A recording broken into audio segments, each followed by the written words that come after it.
बच्चों, आज हम दुखों और सुखों की कहानी का चौथा भाग सुन रहे हैं। तीसरे भाग में हमने यहाँ तक सुना था कि दुखू रुई का बक्सा लेकर अपने घर की तरफ उसी रास्ते पे चल देती है। रास्ते में दुखू को वही घोड़ा वापस मिलता है। तब वह दुखू को बहुत सारे सोने के आभूषण देता है और कहता है कि तुम मेरी पीठ पर बैठ जाओ, मैं तुम्हें तुम्हारे घर तक छोड़ दूंगा। दुखू घोड़े पर बैठ जाती है। फिर वे आगे बढ़ने लगते हैं। अब रास्ते में दुखू को वही पेड़ मिलता है।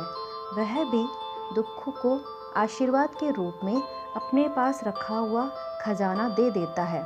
उसके बाद वह वहाँ से आगे चलते चलते गाय तक पहुँच जाती है। गाय भी दुखू को हीरे जवाहरात देती है और बहुत सारा आशीर्वाद देती है। चलते चलते दुखू और घोड़ा दुखू के गांव तक पहुंच जाते हैं। फिर घोड़ा दुखू को और उसके बक्से को उसके घर के बाहर छोड़कर गायब हो जाता है। दुखू घर के बाहर आकर अपनी माँ को आवाज़ लगाती है, माँ माँ बाहर आओ ना। उसकी माँ उसकी आवाज़ सुनकर बाहर आती है और दुखू से कहती है, तुम कौन हो, मैंने तुम्हें नहीं पहचाना। तब दुखू अपनी माँ से कहती है, माँ मैं तुम्हारी दुखू हूँ। तब दुखू की माँ कहती है कि मेरी दुखू तो इतनी सुंदर नहीं थी। नहीं नहीं, तुम मेरी दुखू कैसे हो सकती हो। तब दुखू अपनी माँ को सारी बात बता देती है।